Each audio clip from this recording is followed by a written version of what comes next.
तो आज हम लोग बात करने वाले हैं इम्यून सिस्टम में एंडोप्लाज्मिक रेटिकुलम की। इससे पहले हमने प्रीवियस लेक्चर में बात कर ली थी एंडोइम्यून सिस्टम के बारे में, क्या होता है एंडोइम्यून सिस्टम और कौन कौन से ऑर्गेनेल इसमें इन्वॉल्व होते हैं। ये सारा का सारा हमने डिस्कस कर लिया था अपनी प्रीवियस वीडियो। क्लियर? अब प्रीवियस वीडियो के बाद में आज हम लोग पढ़ेंगे उसका एक कंपोनेंट जिसका नाम क्या है, एंडोप्लाज्मिक रेटिकुलम। क्लियर? आज हम लोग पढ़ेंगे एंडोप्लाज्मिक रेटिकुलम। तो देखिए एंडोप्लाज्मिक रेटिकुलम पढ़ने से पहले इसकी लोकेशन हमको पता होनी चाहिए कि सेल के अंदर एंडोप्लाज्मिक रेटिकुलम मिलता कहां है। तो भाई साहब एक बात बता दें, सेल के अंदर जो न्यूक्लियस होता है, न्यूक्लियस के नियरेस्ट एकदम टीनी मतलब छोटा माइन्यूट रेटिकुलम स्ट्रक्चर देखने को मिलता है जिसको बोलते हैं एंडोप्लाज्मिक रेटिकुलम। ठीक है, ये बात समझ में आई। तो यहाँ पे क्या होता है, जो हमारी आउटर मेम्ब्रेन जो होती है, क्लियर, जो आउटर मेम्ब्रेन होती है, आउटर मेम्ब्रेन जो होती है न्यूक्लियर न्यूक्लियर मतलब की उसका जो आउटर मेम्ब्रेन वो हो जाता है एक्सटेंडेड और फॉर्मेशन करता है एंडोप्लाज्मिक रेटिकुलम। मतलब जो हमारा ये न्यूक्लियस है, न्यूक्लियस की जो आउटर मेम्ब्रेन है, कौन सी, ये आउटर मेम्ब्रेन, ठीक है, ये आउटर मेम्ब्रेन ये एक्सटेंडेड हो जाएगी। जैसे ही एक्सटेंडेड होगी वैसे क्या बना लेगी, एंडोप्लाज्मिक रेटिकुलम। ये बात समझ में आ रही? तो एंडोप्लाज्मिक रेटिकुलम, ठीक है। फिर इसके बाद में इसमें डिफरेंट डिफरेंट कंपोनेंट्स होते हैं। क्या चीज होते हैं, डिफरेंट डिफरेंट कंपोनेंट्स होते हैं। उसमें से पहला कंपोनेंट क्या है, सिस्टर्नी। पहला कंपोनेंट क्या है भाई साहब, सिस्टर्नी। फिर दूसरा कंपोनेंट यहाँ पे है वेसिकल। दूसरा कंपोनेंट यहाँ पे क्या चीज है, वेसिकल। वेसिकल, ठीक है। और तीसरा कंपोनेंट यहाँ पे है भाई साहब tubules. Clear? Tubules, cisternae, vesicle और ट्यूब्यूल से मिलकर क्या बनता है, पूरा का पूरा एंडोप्लाज्मिक रेटिकुलम। तो देखिए सिस्टर्नी क्या होते हैं, ये जो स्ट्रक्चर आप लोग देख रहे हैं, ठीक है, ये स्टैक में पैरेलल और अनब्रांच क्या है, ये प्रेजेंट होगी स्टैक्स, क्या है, स्टैक्स, ठीक है। और कैसे होंगी, अनब्रांच होंगी, अनब्रांच। क्लियर? और कैसे होगी, रेगुलर मैनर में प्रेजेंट होगी। कैसे होगी भाई साहब, रेगुलर मैनर में प्रेजेंट होगी। ठीक है, रेगुलर मैनर में प्रेजेंट होगी। तो जिससे क्या बनेगा, रेगुलर मैनर में प्रेजेंट होने से क्या बन जाएगा, पूरा का पूरा सिस्टर्नी। ठीक है, पूरा सिस्टर्नी बन जाएगा। इसके बाद में अगर हम लोग बात करते हैं इसकी बेसिकल की, इसकी बात करें भाई साहब बेसिकल, तो यहाँ पे Oval, Oval membrane bound structure. ये क्या होता है, Oval membrane bound structure. Clear?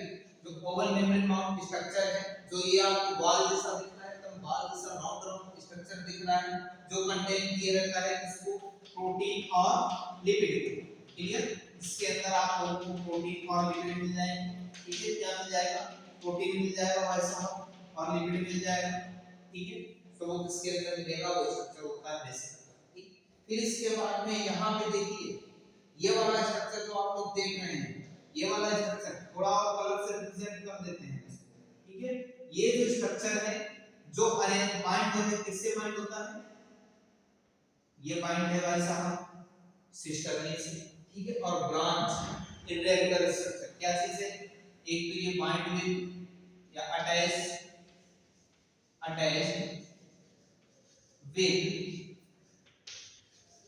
with cisternae, clear, attached with cisternae। और कैसा होगा, ब्रांच होगा। क्लियर? और कैसा होगा भाई साहब, ब्रांच होगा, ब्रांच के साथ साथ में इरेगुलर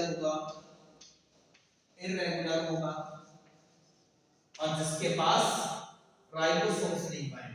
सबसे बड़ी बात है, इसके पास राइबोसोम्स नहीं बाइंड होंगे और ये क्या बनाएगा, SER, स्मूथ एंडोप्लाज्मिक रेटिकुलम। ठीक है, और एक फ्री फॉर्म में भी मिलेगा, इधर उधर पड़ा हुआ सेल के अंदर। ठीक है, इस टाइप से भी मिलेगा आपको, ट्यूब जैसा दिखेगा, ब्रांच होगा। ठीक है, तो ये तो हो गए कंपोनेंट। क्या चीज हो गए, कंपोनेंट। अगर हम कंपोनेंट के बेस पे देखते हैं तो यहाँ पे जो सिस्टर्नी है आज सब सिस्टर्नी जो है, सिस्टर्नी के ऊपर आप लोग देख सकते हैं कि सिस्टर्नी के ऊपर राइबोसोम्स लगा है।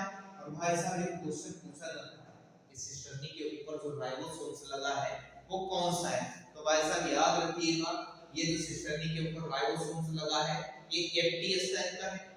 एफटीएस टाइप का मतलब ये एफटीएस टाइप का मतलब लार्ज वाला जो होता है राइबोसोम्स वो है। ठीक है, देखिए जहां पे एफटीएस टाइप का राइबोसोम्स बाइंड कर जाता है तो वो क्या बना लेता है, रफ एंडोप्लाज्मिक रेटिकुलम। तो इसके बेस पे भाई साहब रफ एंडोप्लाज्मिक रेटिकुलम जो होता है, ठीक है, और एक होता है क्या चीज, स्मूथ एंडोप्लाज्मिक रेटिकुलम। तो हम लोग क्या पढ़ेंगे, टाइप्स ऑफ राइबोसोम्स। तो हम लोग पढ़ेंगे टाइप्स ऑफ राइबोसोम्स। अगर आप लोगों ने ये नोट नहीं किया, ठीक है, तो वीडियो को पॉज करके आप लोग नोट कर सकते हैं। ठीक है, बहुत ज्यादा इंपॉर्टेंट और बहुत ज्यादा इंफॉर्मेटिव कंटेंट है आप लोगों के लिए, नीट के लिए। ठीक, तो देखिए भाई साहब अब हम लोग पढ़ेंगे क्या चीज, टाइप ऑफ द राइबोसोम्स। ठीक है, टाइप ऑफ द राइबोसोम्स में आप लोगों ने पढ़े होंगे कि there are two type of the ribosomes are present. ठीक, कौन कौन से राइबोसोम्स होते हैं, तो एक होता है आर ई आर। कौन सा होगा, आर ई आर मतलब रफ एंडोप्लाज्मिक रेटिकुलम। ठीक, दूसरा होता है भाई साहब एस ई आर, वो क्या होता है, स्मूथ एंडोप्लाज्मिक रेटिकुलम। ठीक, तो आर ई आर और एस ई आर। तो देखिए इसमें इसको हम लोग ग्रैनुलर भी बोल सकते हैं, इसको ग्रैनुलर भी बोल सकते हैं क्योंकि इसके ऊपर क्या चीज प्रेजेंट होता है, ATS type of the ribosomes are present clear on the cisternae। ठीक है, cisternae में जब ATS type का ribosomes present होगा, बाइंड करेंगे तो बन जाएगा रफ एंडोप्लाज्मिक रेटिकुलम। वही यहाँ पे हम लोग बात करें इसकी SCR, तो इसके ऊपर राइबोसोम्स नहीं बाइंड होता है, ribosome not bind. Clear, ribosome not bind.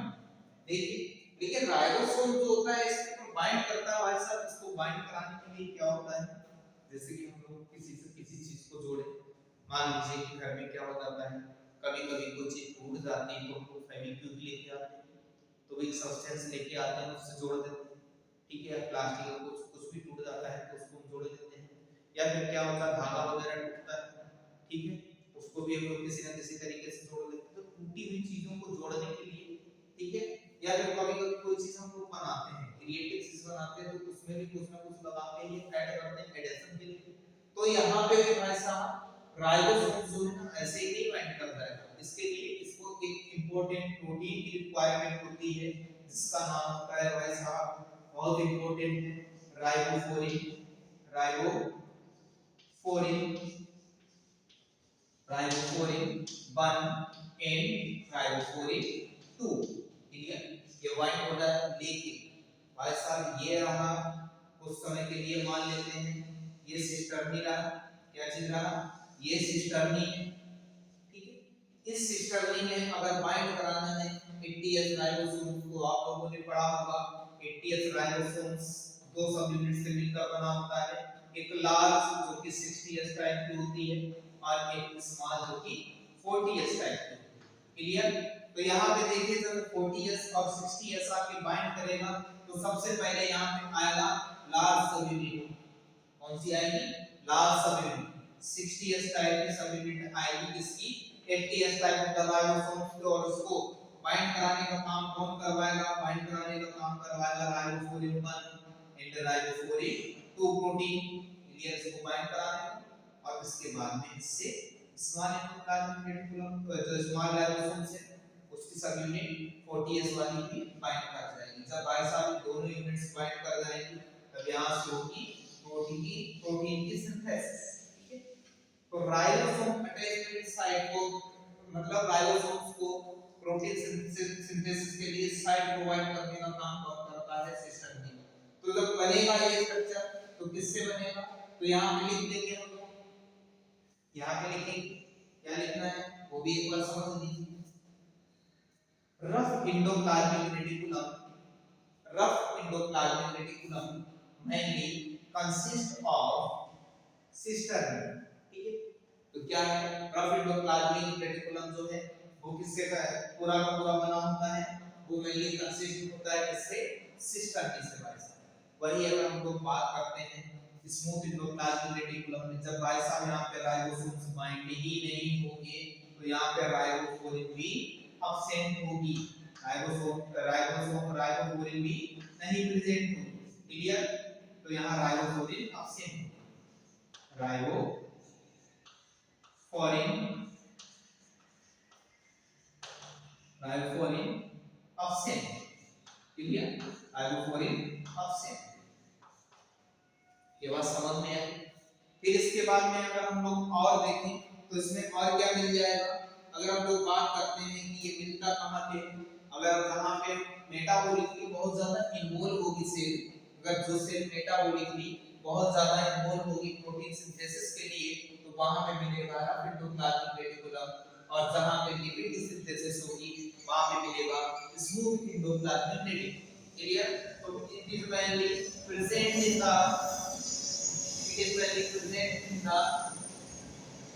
lipid synthesizing cells, ठीक है, और it is mainly present in the protein synthesizing cells। ये बात समझ में आई। फिर इसके बाद में क्या होता है, आप लोगों ने कुछ मॉडिफिकेशंस कभी देखे होंगे, ठीक है।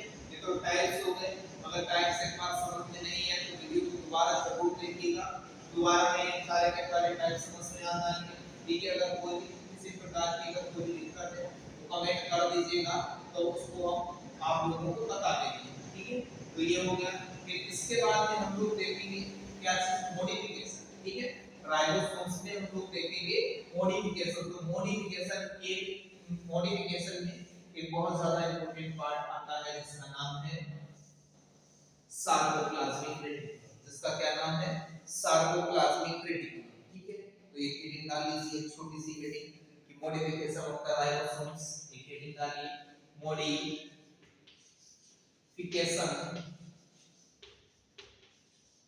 of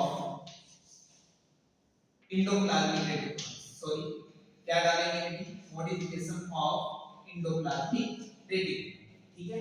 तो एंडोप्लाज्मिक रेटिकुलम में अगर हम लोग मॉडिफिकेशन की बात करते हैं तो इसमें एक बहुत ज्यादा इंपॉर्टेंट मॉडिफिकेशन आप लोगों को पढ़ने को मिल जाएगा, जिसका नाम होता है सार्कोप्लाज्मिक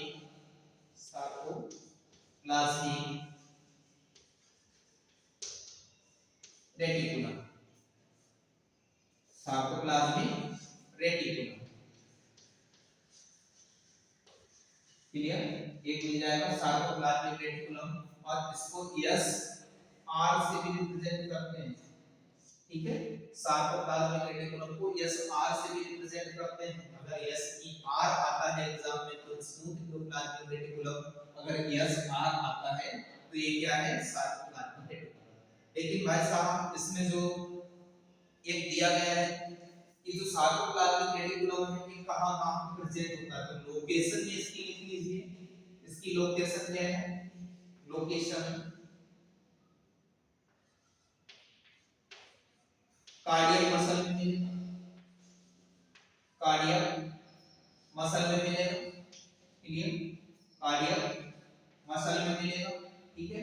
एक कहां में मिलेगा, कार्डियक मसल में मिलेगा, और ये क्या करेगा, देखिए वैसा डिटॉक्सिफिकेशन का भी काम करता है। कार्डियक मसल में मिलता है, और कार्डियक मसल के साथ साथ में ये कहां पे मिल जाएगा, स्केलेटल मसल में भी मिल जाएगा। कहां पे मिलेगा, स्केलेटल मसल में भी मिल जाएगा, स्केलेटल मसल में भी मिल जाएगा, ठीक है। एक तो वैसा कार्डियक मसल में मिल जाएगा, और वहां भी मिल जाएगा, यहाँ और मिल जाएगा स्केलेटल मसल में, ठीक है। इसके बाद में सार्कोप्लाज्मिक रेटिकुलम क्या करता है, सार्कोप्लाज्मिक रेटिकुलम भाई साहब स्टोर करता है कैल्शियम आयन, इसको स्टोर करता है कैल्शियम आयन। तो सार्कोप्लाज्मिक स्टोर कैल्शियम आयन, ठीक है। और आप लोग जानते ही हो भाई साहब कैल्शियम आयन क्या होता है, कैल्शियम आयन की रिक्वायरमेंट किस लिए होती है, तो कैल्शियम आयन की रिक्वायरमेंट होती है कॉन्ट्रैक्शन के लिए, ठीक है। जो हमारा हार्ट है ना बार-बार कॉन्ट्रैक्ट करता है, रिलैक्स करता है, कॉन्ट्रैक्ट करता है, रिलैक्स करता है, इसकी वजह से करता है सार्कोप्लाज्मिक रेटिकुलम से सार्कोप्लाज्मिक रेटिकुलम की वजह से, क्योंकि वहां पे आपको स्टोरेज फॉर्म में मिल जाएगा कैल्शियम आयन, ठीक है। फिर इसके बाद में एक होता है माइक्रोसोम्स, ठीक है। एक और आता है दूसरा मॉडिफिकेशन, तो दूसरा मॉडिफिकेशन लिख लीजिए माइक्रोसोम्स। एक तो हो गया सार्कोप्लाज्मिक रेटिकुलम और दूसरा क्या हो जाएगा माइक्रोसोम्स। Microsomes, clear. ये क्या हो जाएगा माइक्रोसोम्स। देखिए माइक्रोसोम्स क्या होता है, जब सेंट्रीफ्यूगेशन, ठीक है, सेंट्रीफ्यूगेशन या फिर क्या है, अगर हम लोग फ्रेगमेंटेशन करें सेल का, तो सेल के फ्रेगमेंटेशन के दौरान पे या during the fragmentation of the cell, तो क्या हो जाता है कि सेल के जो ये जो है पार्ट, क्या नाम, ये जो सिस्टर्नी पार्ट है या फिर एंडोप्लाज्मिक रेटिकुलम में छोटे-छोटे पार्ट में इस टाइप से मिल जाएगा, क्लियर। इस छोटे-छोटे पार्ट में मिल जाएगा और इसके ऊपर इस टाइप से राइबोसोम्स पाएंगे, क्लियर। एक छोटे से पार्टिकल के ऊपर राइबोसोम्स पाएंगे, लेकिन ये कैसे होते हैं, ये इनका यूज जो है साइंटिस्ट लोग लैब में कराते हैं आर्टिफिशियल प्रोटीन सिंथेसिस कराने के लिए, ठीक है। तो माइक्रोसोम्स वैसा वो पार्ट होता है जो साइंटिस्ट लोग यूज करते हैं लैब में, इसके लिए आर्टिफिशियल प्रोटीन सिंथेसिस के लिए। तो इतनी बात समझ गए। फिर इसके बाद में हम लोग बात करेंगे इसकी फंक्शन की। अगर हम लोग बात करें एंडोप्लाज्मिक रेटिकुलम के फंक्शन की, तो लिख लीजिए heading function of the endoplasmic reticulum. Heading डालिएगा function of the endoplasmic reticulum. तो देखिए भाई सब फंक्शन क्या होते हैं, तो एक एक चीज को बड़ा ध्यान से सुनिए, कंसंट्रेट होकर, क्योंकि हर चीज यहाँ पे बड़े काम की है। तो हेडिंग डाल लीजिए फंक्शंस ऑफ एंडोप्लाज्मिक रेटिकुलम, ठीक है। तो फंक्शन की अगर हम लोग बात करें तो सबसे बड़ा तो फंक्शन यही है कि भाई साहब प्रोटीन सिंथेसिस करवाता है और लिपिड सिंथेसिस करवाता है, ठीक है। इसके साथ साथ में एक एक करके हम लोग क्या करेंगे, एक तो ये मैकेनिकल सपोर्ट प्रोवाइड करवाता है, क्या करवाता है, ये मैकेनिकल सपोर्ट को प्रोवाइड करवाएगा, क्लियर। तो देखिए यहां पे लिख देते हैं प्रोवाइड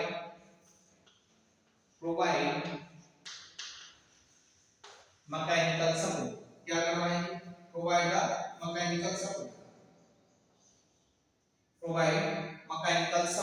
लिख लीजिएगा प्रोवाइड मैकेनिकल सपोर्ट, ठीक है, mechanical support,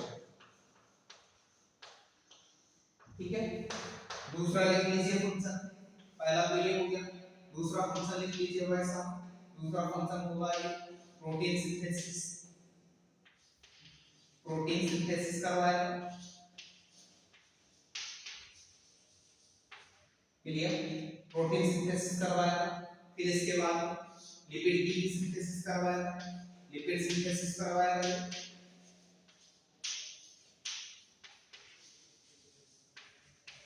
clear.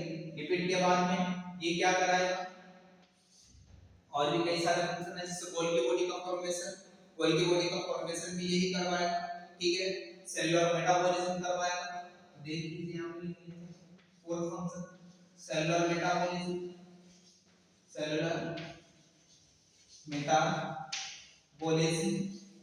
Clear, cellular metabolism. और इसके बाद में यहां पे सेलुलर मेटाबॉलिज्म के साथ साथ में गोल्गी बॉडी फॉर्मेशन भी करवाएगा, गोल्गी बॉडी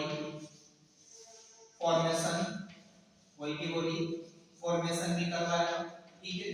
तो ये क्या क्या है यहाँ पे, तो ये एक को बड़ा ध्यान से लिखना है। फिर इसके बाद में जो न्यूक्लियर मेम्ब्रेन होती है, ये जो न्यूक्लियर मेम्ब्रेन होती है, इसका भी फॉर्मेशन,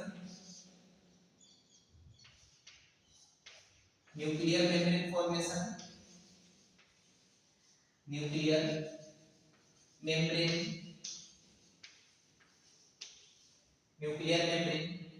फॉर्मेशन,